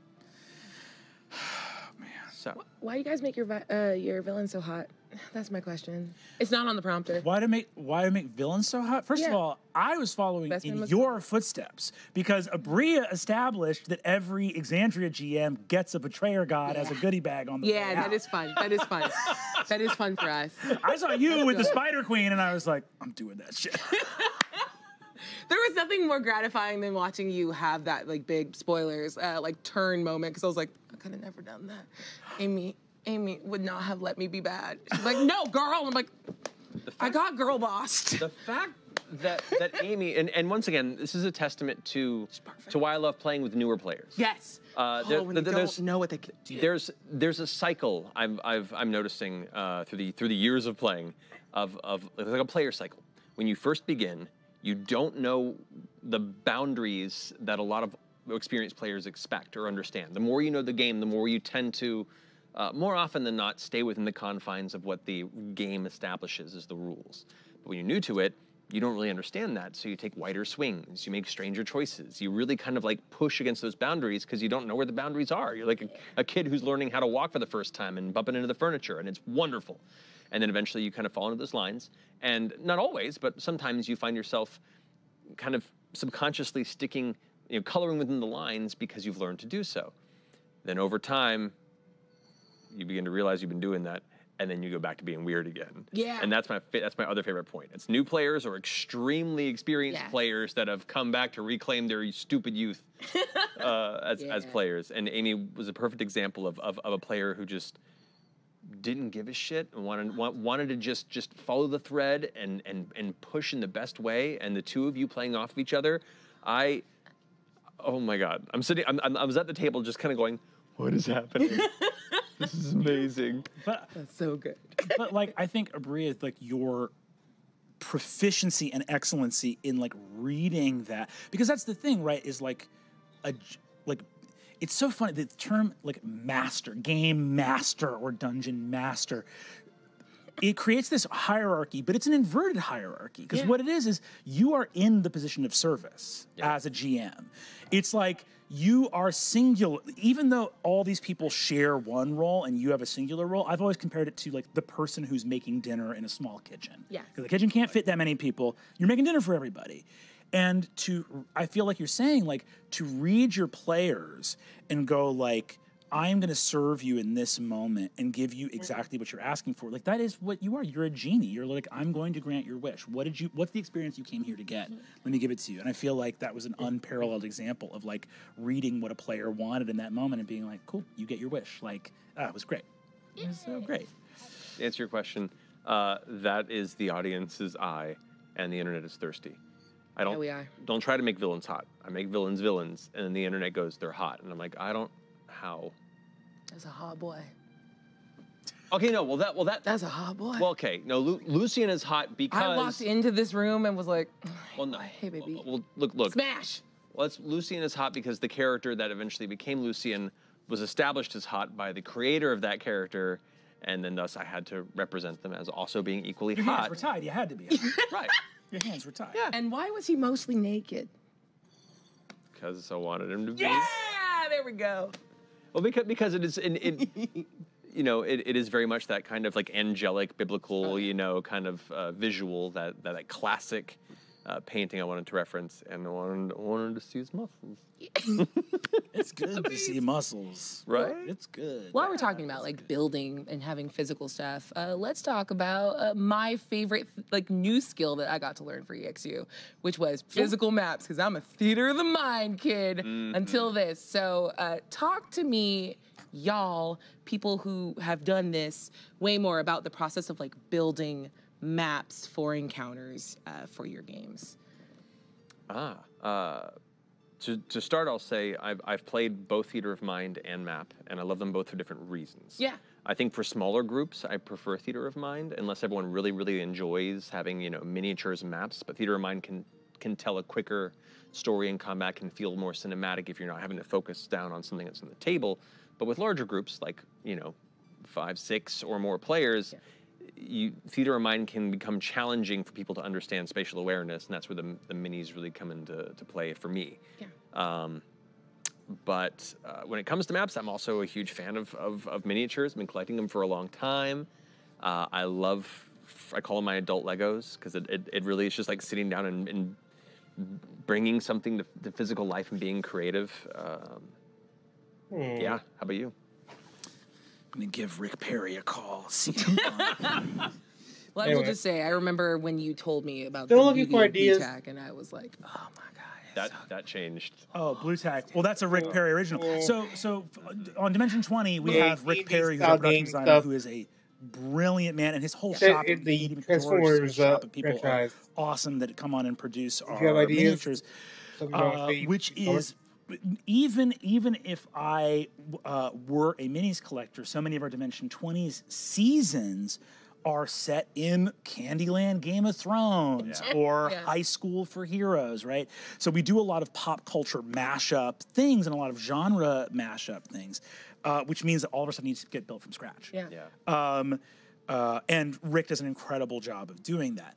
But it also means that like the maps we play with over there get featured in the episode where they appear, and then we wish them a fond farewell, and off they go. But when I'm playing in home games, I have the dry erase, I have the minis, I have the tokens, I have stuff. I really recommend Othello pieces if you have a home game, because you can flip them over to the white side and then dry erase on them for hit points, and you can track the hit point right. Damn! I never thought of that. Write that shit down. Yeah. That's good. This is good. That's a life hack right there. It's a life hack. You just have how much, and if you don't want to give away how many hit points they have, and also subtraction's harder than addition, you just literate how much damage they've taken, and you keep in mind their HP total. That's good. I do prefer maps because I think that there is a lot of fun for tactical, and I also play with larger. I think your point about larger groups is exactly right. And especially I think if you are a big theater of the mind head, put a little bit of either check in that your group really doesn't care about balance or really doesn't care, like that those mechanical things are not of the utmost importance, because there are some classes that will get short shrifted by a lack of a map more than others. Very true. Rogues really screwed by a lack of a map. Those bonus action, cunning action really helps to have a tactical layout. Area of effect, forget it. Like if you don't have a map, the amount of times Emily Axford has raked me over the coals, shout out to Emily Axford, like the amount of times she's raked me over the coals by being like, hey man, you lined up all these little dudes. There's 12 in a line, the maximum amount I can hit with a lightning bolt. And I'm like, yeah, that's a good point. They're definitely in that line. But there's no arguing. Conversely, it's also fun when the players all are doing their rounds and it comes to the enemy's turn and they realize that they've all gotten in a line. Yeah. Yes. Yeah, that does feel good. That's very, very delicious too. And also, again, if you put a lot of love into your battle maps, grist for creativity can occur anywhere. So one of the fun things too, like Rekha Shankar in like Bloodkeep, where she sees a bunch of chains that Rick Perry's put all over the battlefield, and she's like, "Can I grab one of these elves with a chain and make him into a reverse gravity chained up balloon man?" And you're like, "I can't argue with the board. You absolutely can. We're measuring out the distance. That's all incredibly doable." Yeah, and to that point, like you don't need massive amounts of dwarven forge terrain or anything to build out a map. To your point, having just paper on and pen on the board to draw out the areas. I for years did it all on large graph paper. My Legos again. I would get like easel-sized paper with 1 inch by 1 inch grids on it, and would draw the maps on there, and would use dice as position modifiers. Even without that, if someone asks in Theater of Mind, like, how far away from me, I can go ahead and put some dice or some pennies down and just show like a general distance, just so there is spatial awareness, but without having to do all the effort of having to feel like you have to show up with an entire, fully built immersive map there. But if you want to do that too, that's also a lot of fun. Cool. I love the process of like having an idea for a map, which to me is like, okay, what enemies are on there? What kind of terrain would this require? What sort of fun challenges can I put in front of the players to make the tactics beyond just, a slog fest? What things can the enemies use against them in the environment? And what things can the players use against the enemies in the environment? Yeah. And then, if I can, throw a couple of random things down and see what the players do with it that I wasn't expecting. Like, the chains is a perfect example. Like, you just sometimes throw shit down, kind of like Yahtzee it out in front of you and be like, oh, we'll see if anyone comes up with something creative. I love when the players, like, surprise you. They're like, does this make sense? And you're like, yes, and that's why I put that there for you. Oh my God! We had in campaign 3. There was the Shade Mother fight, where it was in this deep mine that had been abandoned, and there was this terrifying, I think I know kind of alien queen-esque like creature that was down there, that was kind of building out a hive slowly. Cute. And they go in to fight it, and in the abandoned mine spaces, there was this giant machine that I had like just sitting at the base of this large rock tower. And it was just part of the cool, space there. And then Liam as Orm is like, I'm gonna go ahead and fuck with the controls of this. I'm like, okay, let's go ahead and make some rolls. You figure out what you think is probably, where the ignition is on this partially messed up giant auger-like machine. Rolls well on it. He goes and engages it forward, and it burrows into it. And I'm like, sure. Now it topples the entire thing, which pins one of your players, but also like changes the dynamic of the battle into crushing a few other enemies. Point of order. Never anticipated that, but it made for a very cool thing, which then allowed them, if I recall, he then took his rope of I can't remember what it's called. Like, that rope was Liam, whatever it is, like the rope that wraps around things. Wraps it around the Shade Mother, and then throws the other end of the rope into the engine of this mining machine, which then tethers her into it, and she's like being dragged into the machine and can't escape and chase them. And like, you don't plan for that shit. It was just things that were on it that the players got creative with, and you roll with it, and those end up being some of the most memorable moments of battle when you finish it with your players. I love it. Yeah. I think it literally just occurred to me in the moment of you saying that, which is that because I don't generally run Theater of the Mind combat, but in hearing you talk about it, I think what it is that, like, weirdly, even though Theater of the Mind expedites things, one of the things you should be aware of when you're doing Theater of the Mind that I'm now realizing has happened when I've been a player in Theater of the Mind stuff is sometimes that expediency can come to the detriment of texture. Where you go, where, like having them, like that idea of like, oh, right, like those inspirations. Yeah, all the RIP. What's that thing? if I'm doing theater of the mind and I narrate quickly and I'm like, okay, you're in some cave and a fight breaks out, it actually raises the likelihood of an encounter that's just hit point sinks subtracting from each other. So the idea of like, if you're doing theater of the mind, to remember, don't just breeze past environment, don't breeze past weather, don't breeze past mood. I'll add on to that as well. One of the things I like about theater of mind that can counter that is reminding your players that they can ask questions about what's in the environment. Yes. The downside of also having a battle map sometimes is the players sometimes can just assume that they can only utilize what's visible. I see, yeah. They're like, oh, if you just build a room that's like a square dungeon room with a throne, you're like, cool, this is an empty room with a throne. And they won't ask what's in there, they just assume it's an empty room with a throne. If it's more of a theater of mind game, or experienced players who are playing a miniature game and know, they can be like, is there, are there lanterns hanging on the wall that are burning oil? Like, yes, there are 3 of them. You maybe not have considered that before, but you can answer the question to the players. Like, cool, I'm gonna grab one of the oil lanterns and smash it against the throne to burn it. That just comes with the prompting of questions, and it helps to remind your players that they can ask questions about the environment. You may not have planned for that cool chandelier that they want to hang from to swing past like a pirate and slash the enemy across the back of his armor, but unless the players ask that question, that moment won't happen. And sometimes the players just kind of get used to the same things you do, and you don't think about raising those questions. So just another cool little thing to consider as you're going into battle, to remind people to ask questions about what's around them. Again, communication is key.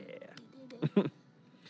To that same point of kind of improvising, how much preparation goes into a session for you guys comparatively? Like, I know for actual play, when you're being watched by a lot of people, there's a little bit more pressure to have your shit in line compared to like a home game where you can kind of wing it a little better. But I'm just curious, like for an average session, how much do you prepare? Ooh. I think generally speaking, it is borne out that my amount of prep time will be equivalent to the runtime of the game. But it's not always like, okay, I know this is gonna be like a 4-hour session, it's gonna take me 4 hours. Sometimes it's just studying and reminding myself of the things. Like I do, like, once I have my outline, kind of try to like learn it and commit it to heart so I can feel comfortable improvising on it when you start to play and once the cameras are rolling. But it feels bad because I do also do the like GM just sitting on my couch pretending to watch Moulin Rouge, but I'm just thinking about D&D. Just looking off into the middle distance, and just occasionally I see my darling husband being like, "You thinking about swords again?" Like, Oh yeah, Iz does that. Iz will be out of the peripheral vision and then like bend over to like wave. Yeah. Because I think one time I came out and I was just standing in like the half dark kitchen with like a thing of half and half. Yes. That is terrifying. Yeah. Oh, it's freaky. Scary. And I found someone who will forgive me it. So yay, hooray, we did it. That's the dream. But truly, that vibe of just like, I also can't always stop it. Yeah. Does that make sense? Where I'm just like, all right, time to go into the office to work. And then it's like, well, halfway through the living room, I'm going to stop walking and just stare because we got to be, because maybe gnomes work different than anyone's ever thought before. That moment. I'm going to have a new thought right now. The amount of times that I'll like be thinking of an NPC in the upcoming part of the campaign and start like in my head imagining how their physicality would be, and as such how they might sound, and I'll start like improvising dialogue and finding their voice, and then suddenly Marisha's like, "You talking to yourself?" I'll just be off in the hallway, be like, "Of course, follow me down this path." Yeah, no, I was gonna put my shoes on, and I had an idea. You heard nothing. If you're a dungeon master and you need some voices time, just don't do it in the bathroom, because other people in the apartment sometimes need to get in there. And if you're in there doing voices time, then they might remind you that that's not the right place for that. And they might be brusque about how the bathroom's not the right place for that, even though it's very quiet and kind of meditative in there. And it's good. It's a great acoustic. Yo, mine's bathtub. I get in the bathtub and I get weird in there. Yeah. This is the real shit. We're finally saying it. All right. It's a lush bath bomb and me just being deeply weird for an hour and a half in the tub. I love it. Okay. I love it. For me, driving was my time, and then the pandemic hit. And then when I realized in the pandemic how much driving was like my time to think and prepare and practice, and then not having that, I had this like weird like, where do I put it? Where do I put this energy? Where do I find this time? And at first it was in the backyard, but then like some of the neighbors would wonder what was going on, and then it was like taking a walk, and then I realized I looked like the person in the neighborhood that everyone like got on the other side of the street to go around, and I eventually I just told Marisha, like, I'm gonna be on the other side of the house. Like just leave me alone for like 30 minutes and don't judge me. And she's like, it's fine. Just straight up in a mirror with like dental floss between two fingers being like, so you really thought that you could withstand the full force of my... And I have like in my phone, I have dozens of like voice memos of like once I find the voice in an NPC, I'll record like a couple lines of it so I can refer to it back later. I'll make a little note on it. It's super dumb. I'm so glad. Shout out to your GM spouses. Y'all are some real ones. Seriously, thank you. And I get this question a lot. Sometimes people are like, how do you keep from telling your spouse or your partner like all the secrets of your thing, or keep it secret from them? Obsessively, like a red dragon in its hoard. The minute she comes in my office, every tab is closed. Yes. Like my chair turns. What can I do for you? What you need? Everything cool? Everything cool? I was looking at porn. Actually. Is what Don't I was look doing. at me! Like, it's straight up. It's straight up. Yep. Oh my God. It's good. So we need like a little GMGC, just a little group chat to be like, we gotta be weird at each other and leave these good people alone. I had a bookmark on the knob. You know what that means. Yeah. Truly, there is. And I'll be real. There is no like teenage, like coming of age weird. Like, I'm in the bathroom figuring my body out. That is as embarrassing as being a full-grown adult and having a partner being like, "You doing voices in there?" Like, so much more embarrassing than any adolescent anything. Like, Recommendation: get a dog. 'Cause you can make weird mouth sounds at the dog, and then it just sounds like you're doing just like a cute quirk because everyone talks weird at the dog. And they don't think it's you being like, maybe this is what my elf sounds like now. No, I can't tell that story. turn the cameras off. That's how we are done. To the same point of the awkwardness of voice time, make sure that like you don't fall into voice time when doing other things, like physical upkeep. Because then when your partner walks in and is like, what is happening here? It can be worrying. Well, you don't try to do the voices when you're in bed? Come on now. Come on now. You gotta bang it out as an NPC every now and then. What? What? Only me? You're gonna leave me out here? Next question. By myself? So, how would you say your GM styles differ? Obviously not that much. We all do bathroom voices time.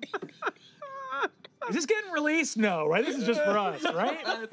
This is just for us. Oh, boy. Yeah. I love you guys. I love you so much. I love you so much.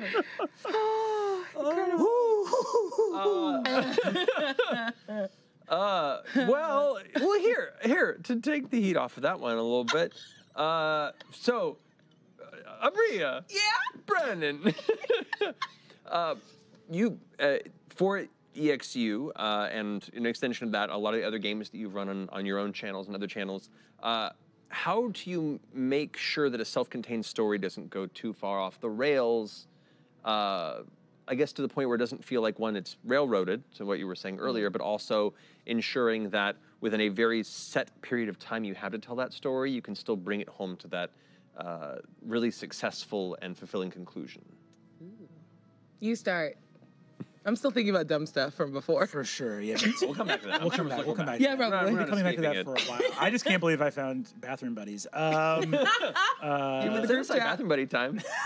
Three of us can just get together and make voices. Yeah. We all get one of those, like a big Vegas hotel room with a huge bathroom, so we can all stalk around doing our various villains. What do you say? So do like a Japan trip and get like some onsen somewhere and just really freak out the people that are taking care of it. That'd be amazing. Perfect. Hi, is this the concierge?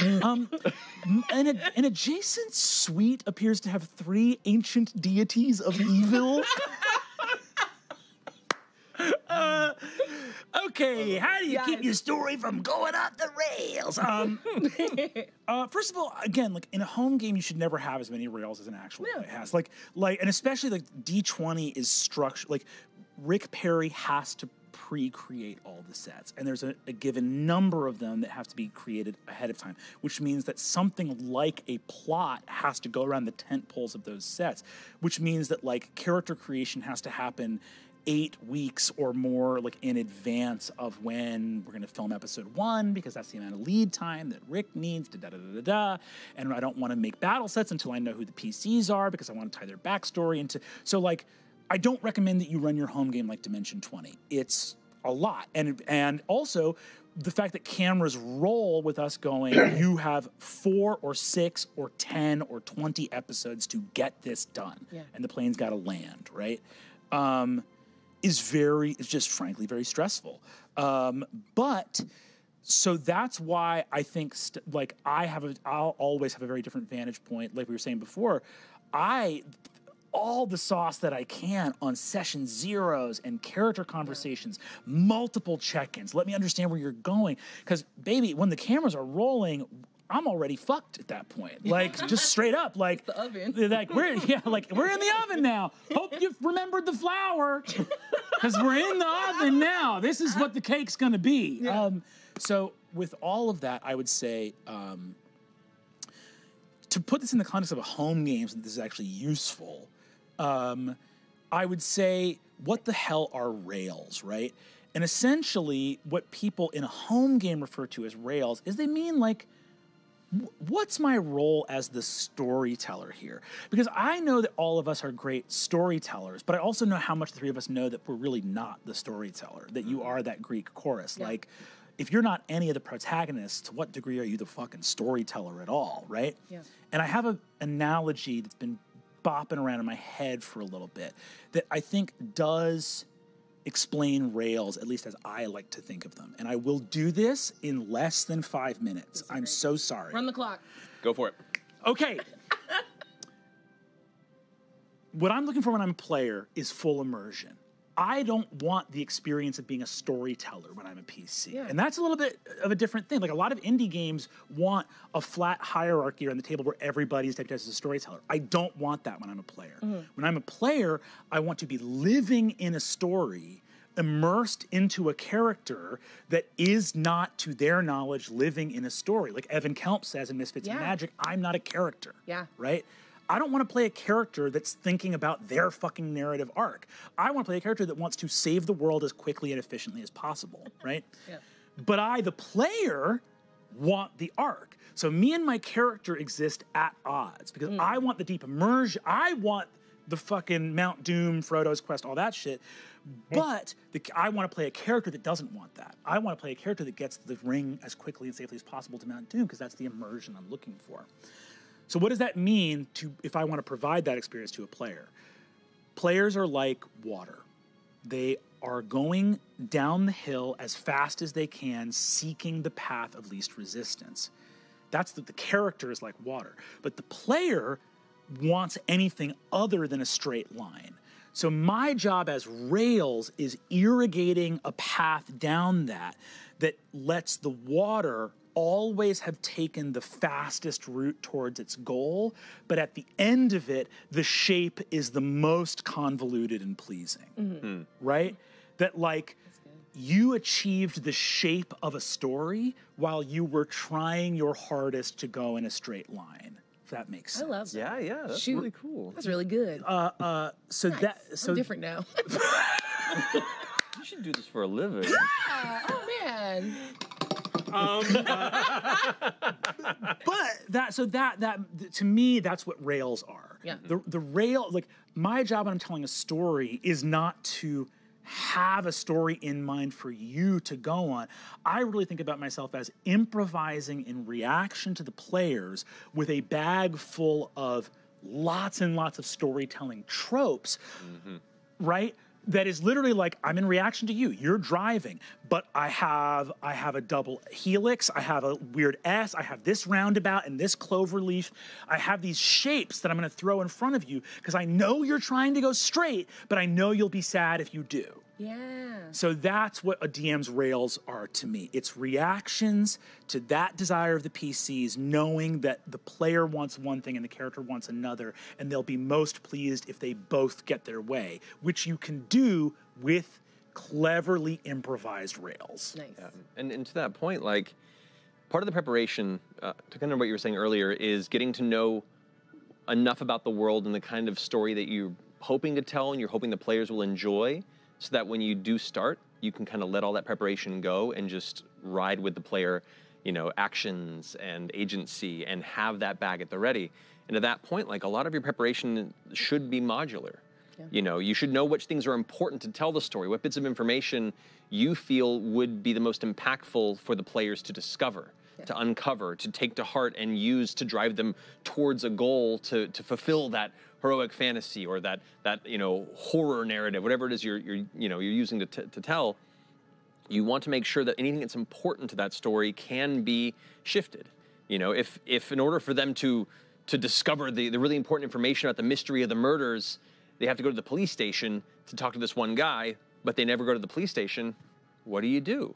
Yeah. So you have to think of, like, this information might be held by a number of people, and whoever they encounter down the way, they might have the opportunity to gather it there. And at that same point, I would also caution against locking necessary information behind die rolls. Yeah. You know, you never want the opportunity of a player getting to a point where they're about to uncover something that's really important and they roll poorly, and in your head you're like, well, I guess you don't know it now. Yeah. Shit, now we're all kind of stuck at an impasse and the story has come to a complete halt. To that point, even if they roll low, just give them a piece of it and consider where you can lead them to find the next part of that tether and unravel it. You always want the momentum to be going forward. Yes. Unless it's like things that really don't matter and it's just for fun, you know, still give something, even on low rolls, at least to guide them in the direction that you think will be most fun for everybody at that table. So that's just my little input on that one. Oh, good. How about you? Oh, shoot. I like my answer less than yours, so I don't want to say it. You can ask a question if you want. Yeah. No, I'm going to answer. Yeah. I like to sort of, okay, I think I get described as, like, thinks in movies a lot, and I rely on that a lot with my players, too, because every player, ostensibly grew up watching movies, and everyone just has a, like, written in their heart, understands 3-act structure really well. So if you start cueing them for it, they will sort of fall in line and begin to complete on themes and ideas and plots for you and help you, especially when it comes into, like, getting towards, like, you don't want them to get too off the rails because we have to come in for a landing in, like, a short form thing. If you start setting it up like an Act 3, it's fun to watch good players that are also storytellers sort of line up their shot. They're like, got it. I understand, like, sort of in my heart what the act structure of a movie is, of a heroic journey is, and I gotta start lining myself up for the end of that. And I think there's something inside good players that will say, like, okay, I understand that this is where the end game is headed, and will, like, kind of turn towards the sun like a little flower and land that. That was all. That's great. Yeah. I was nervous about. I will also nervous say, always. I will also say Aabria is a great GM even in a player's seat, which is like, which is a very, if you don't know what I'm talking about, like, hey, Laren blighting that tree is in 24 years of playing this game, I do not remember a PC doing something that literally made weight disappear off my back to that degree. You know what I'm saying? Like, for real. And that ability, like you're saying, because I think your style is incredibly cinematic, where knowing how to get to the beats, knowing the act structure, knowing, like, and here's knowing when to call it quits with a good cliffhanger, apparently. What higher commandment in storytelling is there than make it matter? And that's what I felt like with with the blight on the tree and Calamity or anything else like that. That instinct for storytelling and to drive things. Oh, another moment that I've never gotten to shout out yet was even the fucking gold bow in Calamity, where you popped off and were like, that's the last piece of the machine I needed. For you at home, I didn't show it on screen, but in my head when Bria's like, that's the last thing I needed for the machine, I went, it is? In my head, I didn't know it was, because this is a master storyteller. And that GM instinct of make it matter, make it count, hit the beat, keep it moving, is, I feel like, your style to a T. Yeah. And that, like, more than any, like, you know, like, honestly, maybe rather than saying rails, of, like, rhythm, act structure, beats, what's the next thing coming in, that idea of, like, and using that as like your rails structure. Yeah, that is incredible. The moments that like you ever like not complete a musical couplet where there's that hanging thing. Yeah. I feel like in your DMing style, there's a lot of that of like, how am I going to keep you on the rails? Because I know that you want this note to resolve. I know there's this thing that you want there. And you said that cool. Thanks. that. I'm what he said is the cool way. Wild. Thanks. It's true. It's true. I have not had the opportunity yet to like properly GM for you yet. I've played under you. I'm gonna count that ESO game because that's true. Like that. I mean, like a proper like, you know. The ESO game was a lot of fun. Yeah. It was a one-shot. It was for Brandon one-shot. It was very chaotic and a lot of fun. But like a proper session, I look forward to doing that. Yes. Playing under you is amazing. And to all the points you said, like it's experienced players and people who have GM'd that know that taking the biggest swings and following that instinct when it happens is so much better than the safe decision more often than not. You know, there is something to be said about, you know, survival and not pushing the button if it's to the detriment of everyone's fun at the table, but understanding when it makes sense not just for your character and the story, but will elevate the stakes in a way that everyone around you trusts and appreciates. And that is something that is, I wish, more common, and it only comes with experience and trust, and you do it every time, and it's so much fun to watch.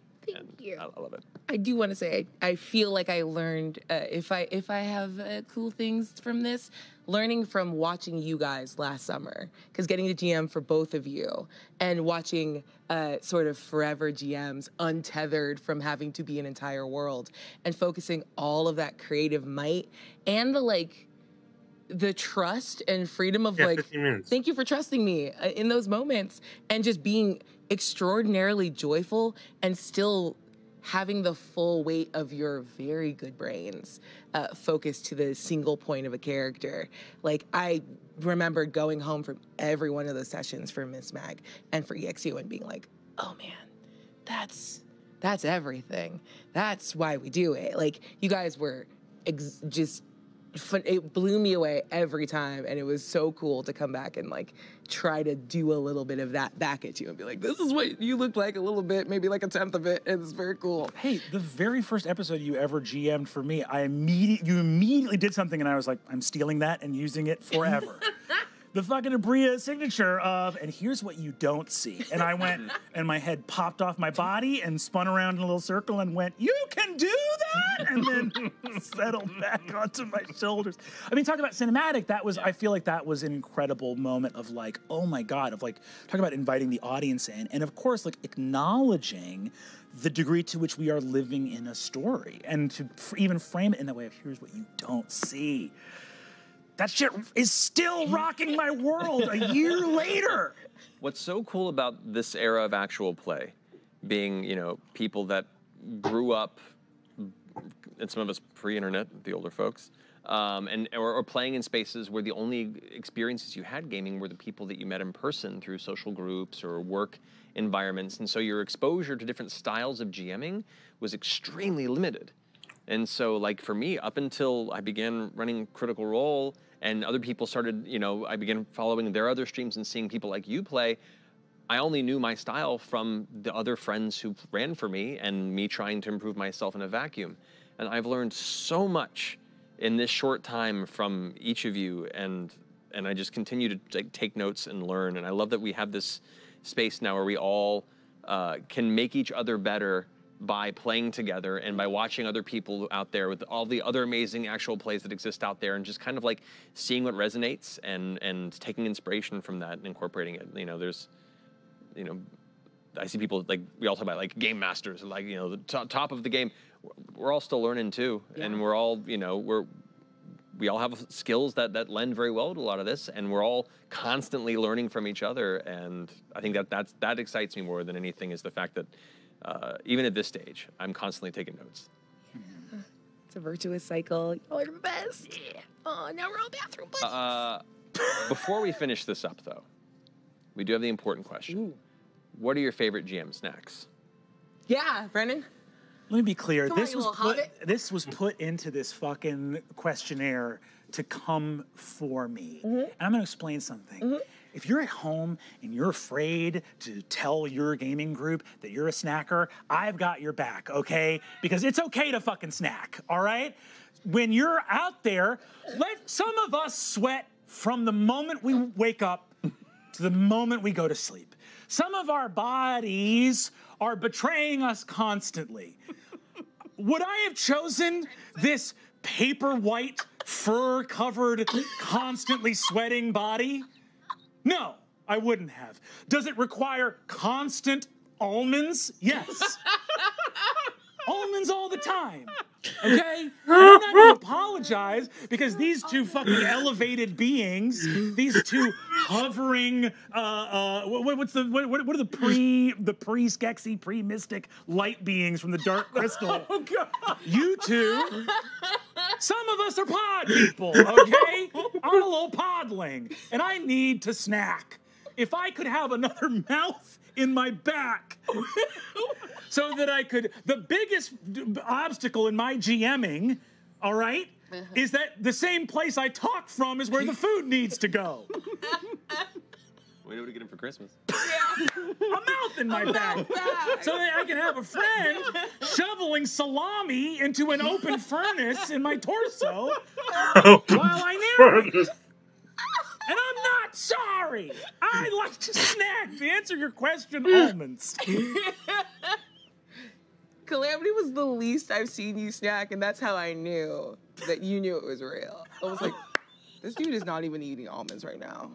Because I always ask for my almond tithe when we hang out. And I'm like, if you're eating an almond, I'm eating one. Yes, for sure. Well, but I would say there's something about the time of day we were shooting those, and also, like, you know, D20 we do, because we'll do 2 talkbacks and 2 episodes in a day, which is nuts. That's a lot. That's great. We'll talk about that later. That's wild. That's a lot. That's a lot. But yeah, that and there. But there, I will say, although, you know, in that last episode, there is the wall, and we call there's a moment of caffeine need and blood sugar and whatever needle in that last thing. We hit the 5-hour mark, and everything in my body was like, hey. I know that you like the feeling of being on keto. Evens, yeah, you wake up in the morning, I get really hangry when I'm not on keto. I get very affected by my appetite moods. And my body went, hey, check it out. If you don't slam a Coca-Cola in the next 30 seconds, you're going to pass out. You're going to go to sleep. You're going to go to sleep on your feet. And that's not a good place to do that. Thank you to whoever blurred that in the thing. And I remembered, I was like, Greek it. And I went and threw it in the thing and threw it up. You had so many banger lines. Your villain lines, incredible. Mm-hmm. Nothing put the fear of fucking God in me more than we're off keto. And I'm like, this is how we die. This is how we die. I thought we could win the calamity until you came in and went, I have sugar in my body. You're fucked. Popeye spinach arcs up in the air, into my mouth. Oh my God. Oh man. I was slamming, I think, Nutter Butters back there. It was bad. The scene behind the screen was not good. My favorite is there's one damned bag of Funyuns back there, and every time I walk past it, I was like, I want to eat them because I love Funyuns. But now we sit next to each other. My EXU season, we were all 48 feet apart, and I was like, I can eat all the funky ass snacks I want because no one will ever smell my breath because they're in a different time zone. And now we're sitting next to each other, and I can't have a romantic moment with Sam and just be like, onion. That's exactly what you do when you're next to Sam, though. Next time. Now I know that. Next time. You guys actually do that, though. Do you? I mean, like, for anxiety. Real. It's just anxiety? It's partially anxiety. I don't think about it. Like, I'm so here because if I'm not here, I'm deep inside here, which is never where I want to be during that. And I think, honestly, because I've snacked at home a little bit when I used to run games, I think being online very early in, this is just the sad reality of being on the internet, I remember we used to snack more in the early days, and someone made a comment about me eating on a stream or something. I don't remember what it was, but it was enough to make me go like, oh, I'm not going to eat anymore on stream. So that's just a little subconscious moment. Internet does that to you. A little bit. But mostly anxiety. Mostly it's just, you know, the initial like 5 minutes of, okay, we're about to go live. every single time we go, you know, to now recording, the appetite just vanishes. I remember the look that I think it was Max gave me when 3 weeks into doing stuff here for long days. I was like, hey, sorry, I gotta run. Where's the bathroom? And he went, you've been here for like 8-hour days for 3 weeks. What have you been doing? And I went, oh, holding it, because I don't acknowledge nothing exists except for my weird little brain. That's a tank. Until we're done. Storage facility until the story's done. Exactly. I think it's so funny because if you were to ask me why do you snack, I would full-throated be like, anxiety. It's like a blood sugar, but also this is the weird thing of like the flow state you get into as a GM is so bizarre because I feel like I think I've told the story before, but like I got in a bad car accident with a bunch of friends. We had to rent a car. We got dropped off by the tow truck at a pizza place, Tony Pepperoni, and shout out to Tony. Shout out Tony Pepperoni. Yeah, Tony Pepperoni, Henrietta, New York. Shout out. Thanks for the pizza, Tony. I have one of their staff shirts that inexplicably is the words Tony Pepperoni in a Batman symbol. No, there's no business relationship to DC at all. It's just literally, it's just a pizza place that likes Batman, and that's literally it. But we got there, and now they're getting the cease and desist. Yeah, now they're getting the cease. Wait, you cut it. No, I made it up. Don't, please, Tony. I'm sorry. The thing was like I got there, and I was the only one old enough to rent a car. We were younger. We were in our 20s, and I ordered 4 pies. There were 4 of us. There were 5 of us. I got 4 full-size pies, and I'm renting the car across the street, and I'm like, they've eaten all the pizza. They've eaten all of it. They didn't leave me any. And I got back, and no one had touched a slice. And I was like, guys, the pizza, aren't you guys hungry? And my friend Molly was like, we just got in a car crash. We're not hungry, man. And I was like, you and I process shock differently. Manja. And I fucking put 1.5 to bed in the booth. Incredible. 1.5 pies. I respect that. That's probably healthier. Yeah, much healthier. Yeah. We'll learn from a distance and not actually somebody doesn't calculate do anything to work in that one glorious moment like you're doing it. I'm proud of It's elves and hobbits. You guys have your lembas bread, and I'm over here with 11sies and second breakfast, and it's all different strokes. We can all, I love it. Well, I think that was a fantastic note to this epic GM roundtable. Yeah. We're all going to head into the bathroom for Voices time after this wraps. Time. Goddamn right. I can't wait.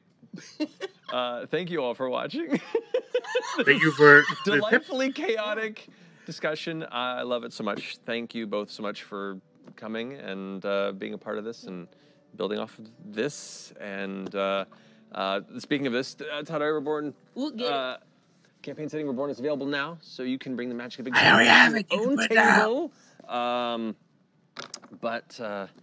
Yeah, love you guys. Love you. Thank you so much, and love you guys. Good night. Mwah. Later. Bye. Bye.